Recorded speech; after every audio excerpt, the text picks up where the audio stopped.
பார்க்கும்போதே உங்களுக்கு தெரிஞ்சிருக்கும். ஊர்லேருந்து அண்ணா அண்ணி வந்திருக்காங்க. ஸோ கசின்ஸ்லாம் மீட் பண்ணிக்கிறாங்க, குட்டி குட்டி கசின்ஸ் எல்லாம்.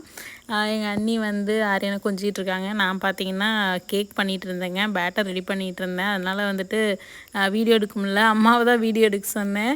அம்மா வந்துட்டு வீடியோவில் எதை கேப்சர் பண்ணணுமோ அதெல்லாம் விட்டுட்டு மற்றதெல்லாம் கேப்சர் பண்ணிகிட்டு இருந்தாங்க. அண்ணாவும் அண்ணி எப்போ ஊர்லேருந்து வர்றாங்களோ எனக்கு நெய், அதுக்கப்புறம் கொள்ளு பொடி, எள்ளு பொடி, என்னென்ன பொடியெலாம் செய்ய முடியுமோ அண்ணி செஞ்சு எடுத்துகிட்டு வருவாங்க. அதுக்கப்புறம் நான் கொஞ்சம் ஐட்டம்ஸ் வந்து பிக் பாஸ்கெட்டில் ஆர்டர் பண்ணுவேன். ஸோ அதெல்லாம் ஆர்டர் பண்ணியிருந்தேன், அதையும் வாங்கிட்டு வந்திருந்தாங்க. அதுக்கப்புறம் பார்த்திங்கன்னா டின்னருக்கு வந்து எங்களுக்கு தக்காளி சட்னி, எங்கள் அண்ணாவோட ஃபேவரெட் வந்து உங்களில் நிறைய பேருக்கு தெரியும், கொள்ளு ரசம். ஸோ அதனால் அம்மா அதுவும் பண்ணியிருந்தாங்க.